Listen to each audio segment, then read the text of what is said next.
E aí, tudo bem? Seja bem-vindo, seja bem-vinda a mais uma aula aqui no Aulática. Nesse módulo nós vamos começar a tratar das famosíssimas divisões celulares, mitose e meiose.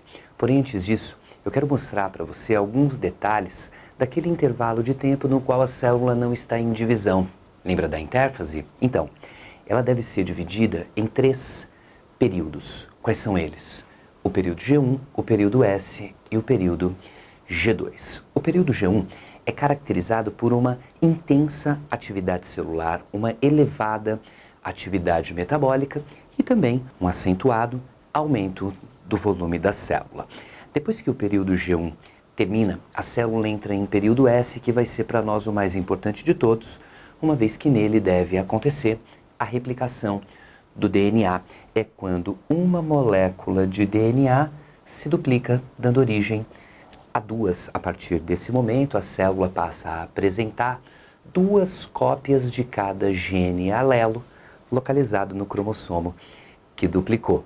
Depois disso, a gente passa para o período G2, que também pode apresentar um certo crescimento, um período no qual a célula também exibe uma certa atividade metabólica, crescimento e atividades não tão intensos quanto os observados no período G1.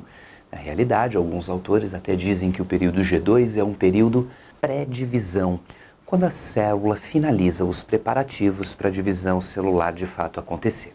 Porém, existem células que depois de formadas, depois de diferenciadas, não se dividem mais. Um grande exemplo é o dos neurônios. Nesse caso, a célula permanece em período G0, que seria o equivalente ao período G1, quando a célula já atingiu um determinado tamanho e mantém a sua atividade metabólica. Portanto, em células que não se dividem, nós não esperamos que ocorra a duplicação do material genético. Sabendo disso, a gente pode começar a tratar da mitose. Eu coloquei aqui no tópico 2 o conceito de mitose, de forma esquemática. Reparem que nesse primeiro esqueminha, uma célula N está se dividindo em 2 células filhas também N.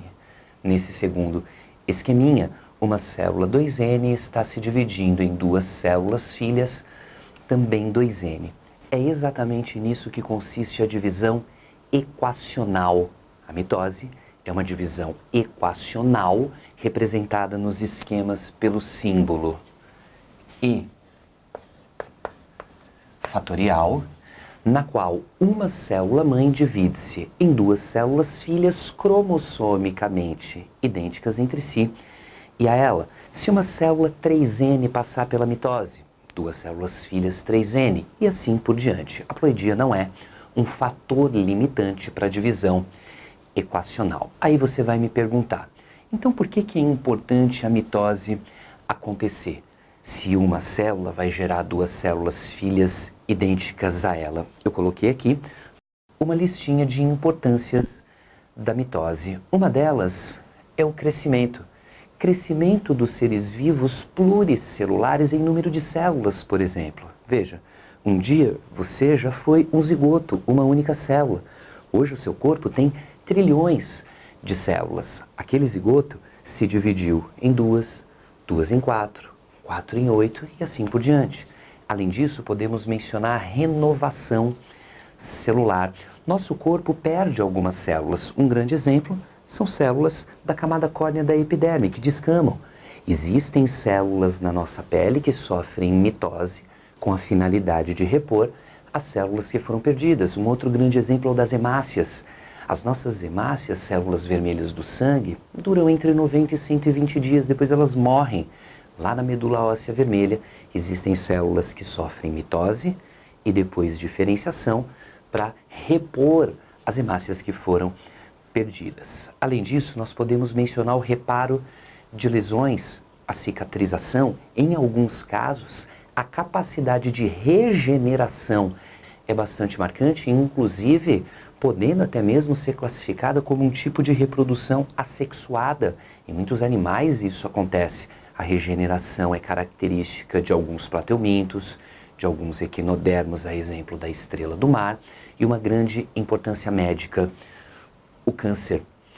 Células cancerosas normalmente são originadas de mutações que acontecem em genes que controlam o ciclo celular.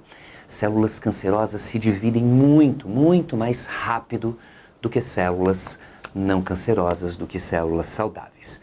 Tudo isso é muito relevante. Tenha na ponta dos dedos o conceito de mitose, eu tenho certeza que ele vai te ajudar muito. Porém, os vestibulares gostam bastante de cobrar as características das fases da mitose: prófase, metáfase, anáfase, telófase. Vamos para o próximo vídeo desse módulo analisar essas características? Eu te vejo lá. Um forte abraço.